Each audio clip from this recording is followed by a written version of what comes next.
Next on Rugby Wrap-Up's MLR Weekly, Jason Damm of Rugby Football Club Los Angeles, John Fitzpatrick of Rugby Morning, Brian Ray of America's Rugby News, and the best dang recap in rugby.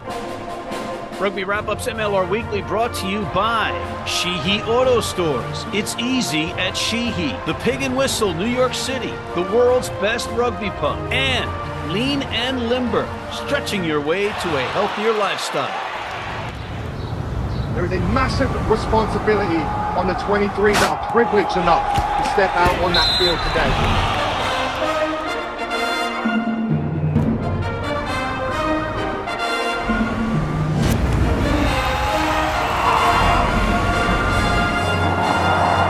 Let's get it started with rugby's best recap. In a Friday Night Lights game between Eastern Conference foes NOLA and Miami, Mother Nature was the most prominent entity in New Orleans with biblical rains that delayed the start of the match 2 hours. And NOLA likely wishes she washed out the game altogether, as Up and Down Miami outworked the Gold and came away with a huge win behind twice in 1 week player of the match, Manuel Ardao. But credit the Big Easy team for getting a try and conversion at death to collect a key bonus point in the loss. Final score 25-19 Sharks. Up in the land of John Adams, Quincy Adams that is, 2 of the top 4 teams in the league slugged it out. Host New England and visiting Chicago went blow for blow. Mason, Flesh, and Bone got the Hounds on the board first, but the reigning champs counterpunched with a Joe Johnston try before the Butcher, Philip Fawcett, gave Chi-Town back the lead in a seesaw first half that had a playoff vibe. Both sides collected multiple trips to the sin bin, but the Free Jacks had a little more oomph in a match that was statistically a dead heat. The hometown fans definitely helped, though, as New England stays red hot. Final score 27-17 Free Jacks. At Torero Stadium in San Diego, Legion open side flanker Brad Wilkin had another big outing with 2 tries and 16 tackles. But Houston, buoyed by the return of David Kotza, along with pivotal tries by Johann Sebastian Bach, Momsen, and Tawatala Tasi early in the second half helped make the outcome a formality. Shiloh Klein's try at death did get San Diego a key losing bonus point, though. Final score, however, Sabercats 37, Legion 20. The campus of UCLA is picturesque and impressive and relaxing. If any team needed a relaxing match, it was RFCLA, as they played one tight match after the next. Same can't be said of the visiting Anthem, who are still winless. LA relaxed their way to an impressive 7 tries, 2 from the always revving Jason Damm, who added 13 hard-nosed carries and just happens to be our featured guest. Final score, Riflica 45, Carolina 17.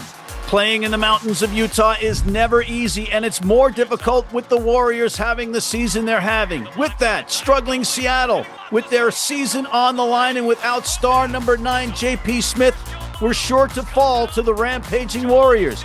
In a thrilling match that saw plenty of action, Seattle saved their season with a stunning win. All the more stunning as Nick Boyer came off his couch and jumped into the fire, helping the Seawolves score at death to seal the match. Final score, Seattle 28, Utah 24. In Fairfax, Virginia, April showers may bring May flowers, but they make for sloppy rugby, especially when paired with gusting winds, which is exactly what Old Glory and NOLA faced in their important Eastern Conference Tuesday night special. Coach Danny Lee's Gold, despite playing their second match on 3 days rest, had a halftime lead after a stop and start first half. But whatever DC head coach Simon Cross said in the locker room worked, as the OGs got the better of the New Orleansans in the final 40 minutes behind 2 tries from Uruguayan hooker Facundo Gaddis. And a pivotal losing bonus point for NOLA was denied in the waning moments after their try was overturned for obstruction. Final score, 27-14 DC. All right, we could use a break. Let's take a coffee break. Rugby Mornings Coffee Break with John Fitzpatrick calling in from the nation's capital, the United States of America's capital, the District of Columbia. John, welcome back to the program. How are you, and what do you have for us this week? Matt, might I add, not only is the nation's capital the strongest city in the world, but it's the greatest rugby city here in the U.S. Agree or disagree? It's not a city. It's a district. It's a district of Columbia. So both of your questions are moot. Next.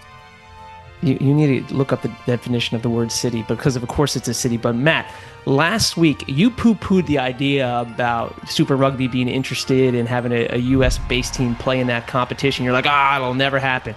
But, Matt, reports are getting more and more serious, and this is coming on the heels of the fact that World Rugby announced that New York is going to host the 2030 Nations Cup final, as World Rugby's getting a little nervous about the U.S.'s ability to attract a big crowd for the 2031 Rugby World Cup in 33. Matt, what do you make of all of this, my man? You're speaking to the mindset of World Rugby as though you know what they're thinking over there. And I watch a lot of Judge Judy, and you can't do that, okay? You can't do that. You don't know what World Rugby is thinking. You can't speak to their state of mind. Next topic. I'm a pundit. That's what I'm supposed to be doing here. Let's move to Major League Rugby. Anthem head coach Alama Iramia replaced by associate head coach Augustin Cavalieri. You may remember him as the former head coach of the Dallas Jackals. I get it, Matt. Anthem hasn't won a game yet in Major League Rugby, but why make this switch now? What do you make of this? Well, I guess, the short answer is when you're 0 for the franchise's history, then maybe it comes time for a change. And there was a guy that was part of an 0-16 franchise that helped turn it around. So maybe this is a good and the right move for them to make. Next. Well, let's stay on Anthem real quick because this weekend, they potentially have a chance here to get their first win in Major League Rugby history because they're catching Old Glory DC on a very short rest here. So, Matt, I'm going to put it right to you. Will Anthem get their first win when they take on Old Glory this weekend? No. Oh. I think Old Glory will handle them by 15 points or better. What else? Anything else, John, before we let you go? Yeah, Matt, who do you go to for your toupee? That's private. That's private information. You want to? What else you got for us, John? Matt, that's all I got. I'm afraid I'm out of extensions here. All right. Well, if you find the extensions, I could use some hair extensions. On that note, thank you to John Fitzpatrick of Rugby Morning. We'll be right back with Jason Damm of the Los Angeles Replicas after this. Digs like a demented mole there. Need a great price on a new vehicle? Sheehy makes it easy. Easy Price shows you our lowest prices on the Mid-Atlantic's largest selection. Find your best price online or at any of our 31 dealerships. It's easy at Sheehy. Sheehy.com.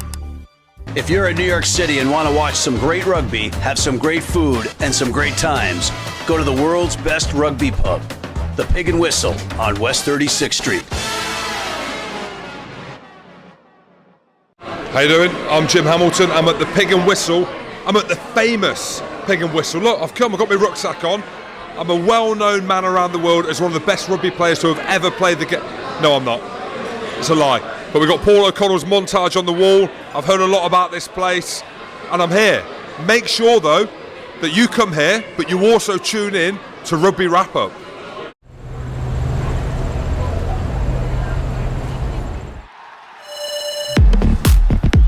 And we are back with Mr. Jason Damm of Rugby Football Club Los Angeles, or RFCLA. Jason, welcome to MLR Weekly. Hey, how's it going? Thanks for having me on. It's great to have you. Jason, can we get around the acronym thing? Is there any hope at a nickname coming in anytime soon? And do you have a nickname in mind? Yeah, I think there will be something coming in the next maybe off season. Who's to say? I'm not working on the marketing side, but it can be a bit of a mouthful for the fans. That's right. Yeah, no, we sort of joke around. We got the all blue Macron stuff, so we joked around with some blue names, Blue Man Group, the Smurfs. More about that sort of stuff, but that's internal. Hey, if you want to pierce the market, right? Smurfs. Yeah. I mean, we had the first iteration with the Guiltinis. Yeah. Yeah. Maybe we stay away from the booze, or maybe we don't. Who knows? Yeah. See how it goes. But your career has been a wild ride. I mean, you're out of Marietta, Georgia. You went to Clemson, right? You were introduced to rugby through your dad, who played in the Marines. Is that accurate? Yeah, my dad had played a bit in the Marine Corps when he was traveling around, and then in college, or in high school, I had a buddy whose dad started a club in our town, and I, been playing football my whole life, basketball, all the classic American sports, and I just was looking for something a little different to finish out my high school career, and yeah, I fell in love with it, never looked back. And you talk about your path. I'm like, this has been a pretty extensive path. Yeah, Carolina Dragons, of course you had Clemson, Columbia Old Gray, Vail Rugby, and the Glendale Raptors. Yeah, so when I finished at Clemson, I was, MLR wasn't really a thing.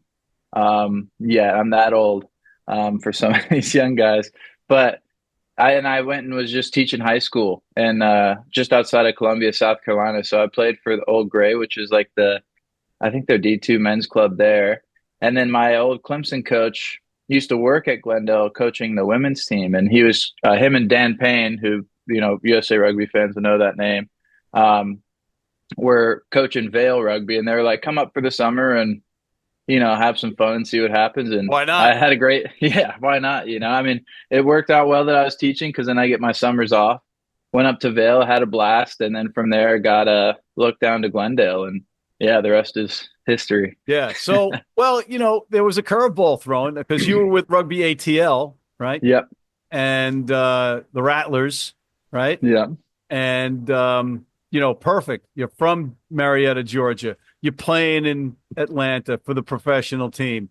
COVID hits, and then you got to share the facility somewhat with Toronto, right? Yeah. That was an interesting development, but you guys were a good, solid team on the trajectory. You had a fan base that loved you guys. And then somebody decided to change all the branding, right? Yeah. We went a little green, represent the trees of Atlanta. Yeah, it was interesting to be a part of as a player, right? Because it gives you a new perspective on everything. So, you speak about the branding of LA. Well, it gives me some insight into like this, I've been through this before. I'm not saying we're going to rebrand, but if we do some rebranding, I've been through it. So it's like, I know the things that we should do and things that we shouldn't do because, I've seen it and I've felt the reaction from the fans and, it can be a little tough when you're going out there every week and the fans are like, we love you guys, but we don't like what is happening with the organization. You're like, oh, well, that seems a little odd, but we'll get through it and we'll keep working and grinding on the field. Yeah. You uprooted with the whole franchise and you find yourself in Detroit. Oh no, again, not with Detroit. It's LA, baby, and the sunshine, Southern California. What was that like for you? Yeah, it was a challenging decision because obviously Steve Brett was our coach last year and I had a really good relationship with him. So I wanted to do right by him and he wanted to do right by us and make sure we had a really good opportunity coming out to LA.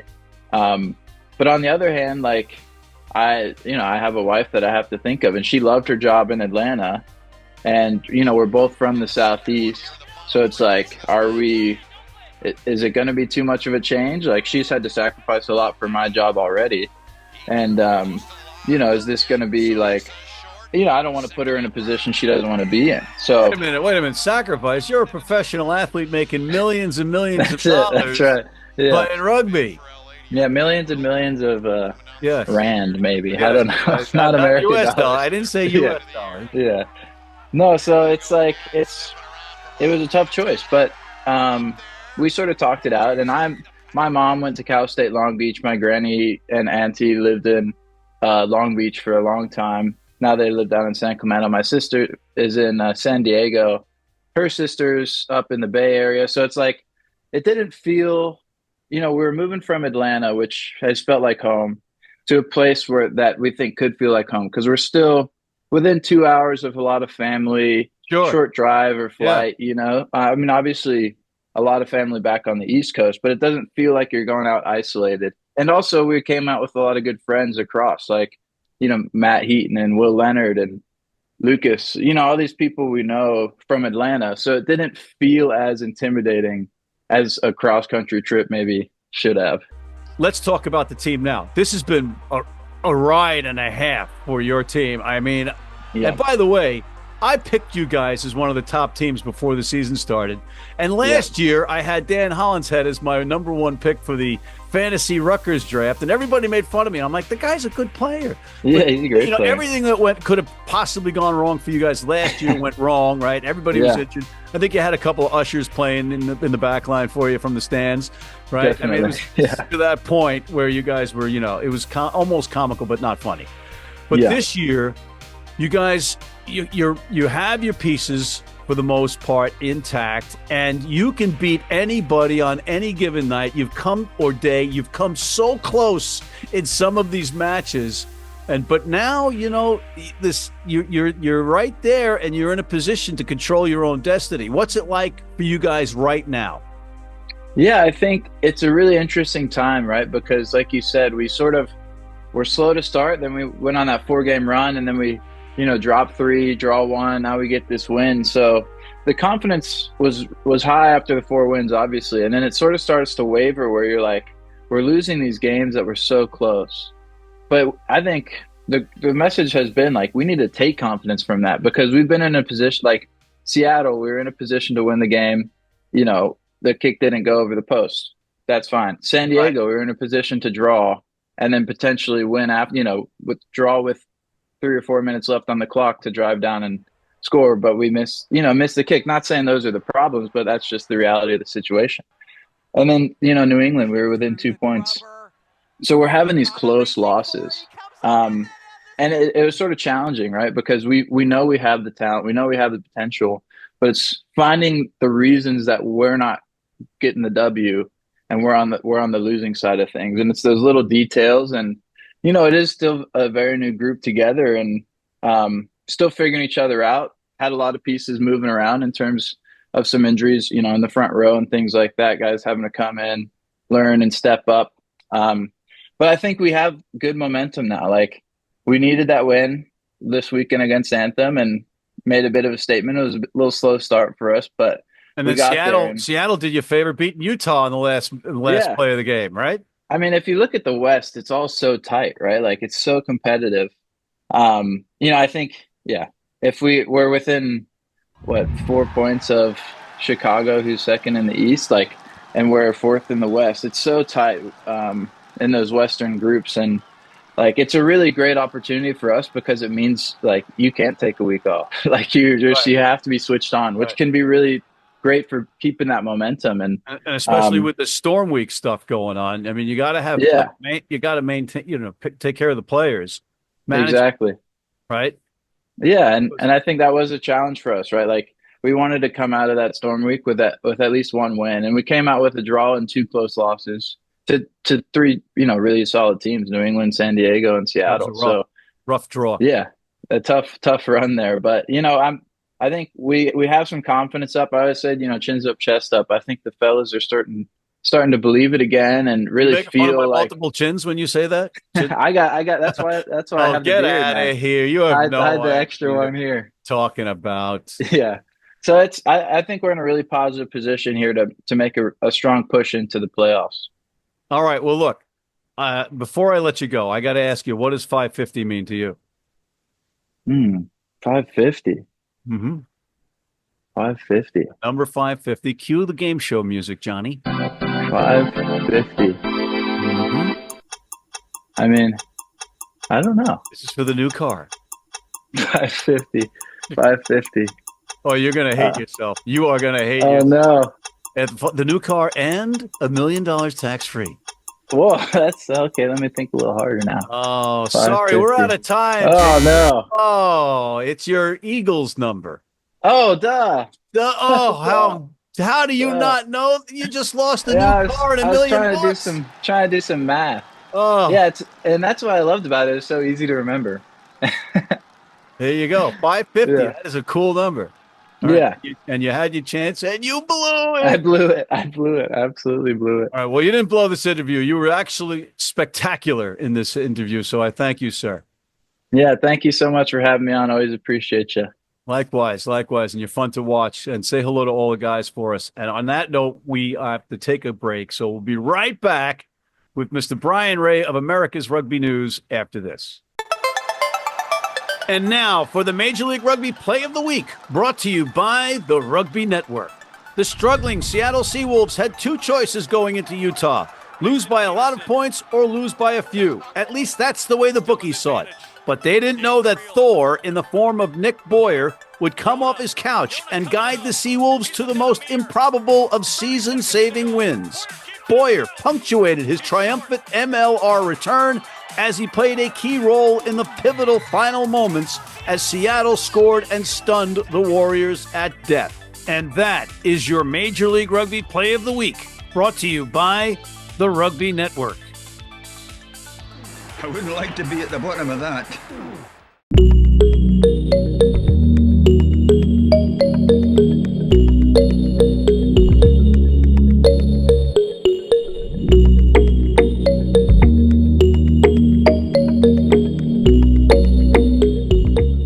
You need your cleats? You need them tomorrow? If you order today by 3 p.m. New York time or noon LA time, they can have them to you tomorrow. Young, old, male, female, if you're playing on turf, if you're playing on grass, if you're playing in the rain, you're playing in the heat, they've got you covered. RugbyNow.com. Go there now.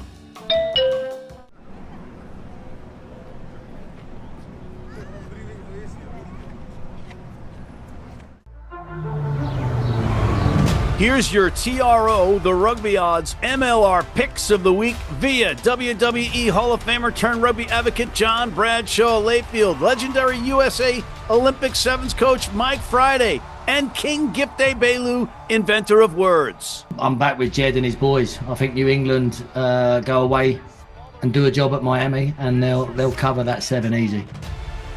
Anthem is somebody that's not schizophrenic. They would have to improve to suck. Forget 8.5. I think they lose by 20 points plus to DC. Look at Houston be able to get the win over Utah and to be able to cover. This team is looking different as the stretch goes. And hey, be sure to check out the Rugby Odds, the critically acclaimed sports entertainment show featuring big-name talent, exclusive highlights, insightful opinions, and irreverent, if not downright naughty, behavior.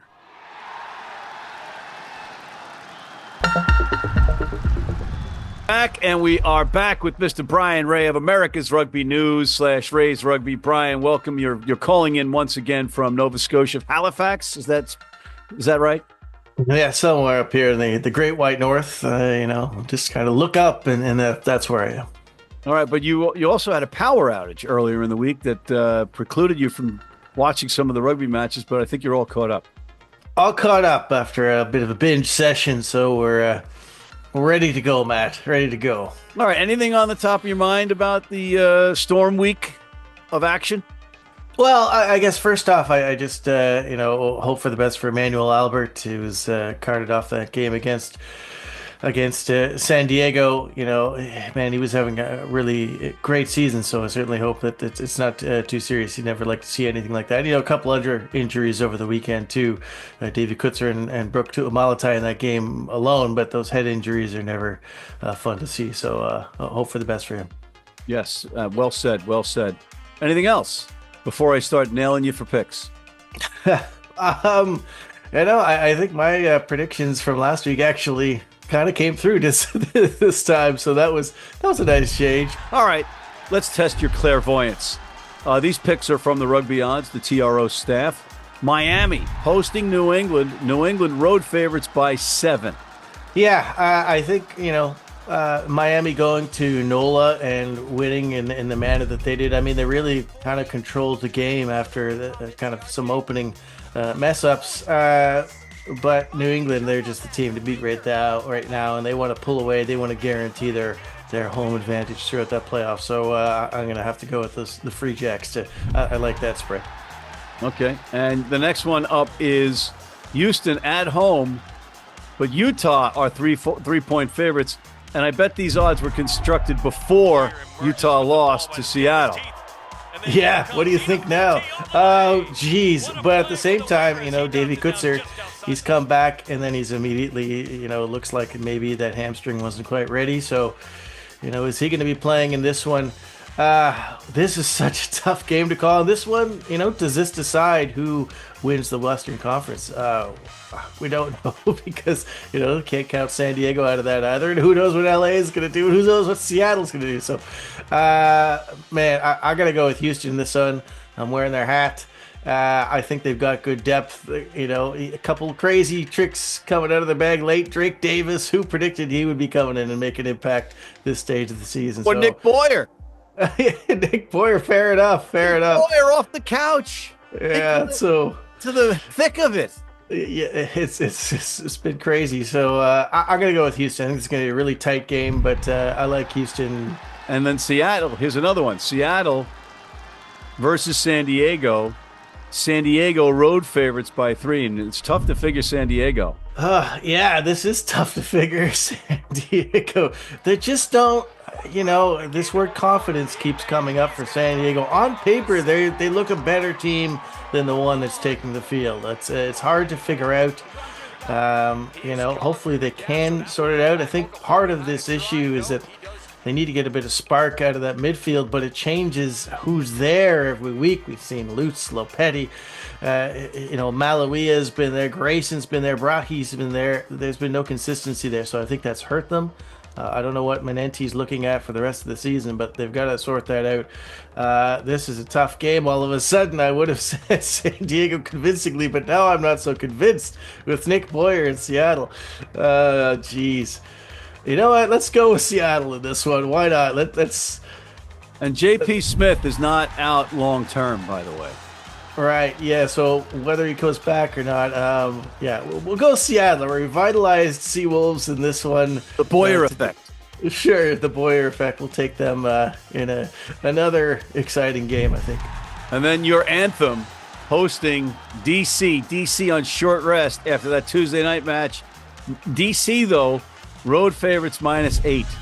Anthem is running out of opportunities here, and if they're going to get a win, this might be one that they've got to put away, but DC doesn't want to miss out of the postseason at all. They want to take maximum points out of this one for sure. I'll go with DC in this one. I think Anthem will make a game of this one, but we'll go with DC. Chicago at home -4 versus LA on a Monday night rugby football match. I feel like Chicago wants to bounce back from this one. They didn't get any points at all out of New England, which is not a good result for them. You would have expected them to get at least a bonus point. They couldn't even get the losing bonus point or the fortune or anything.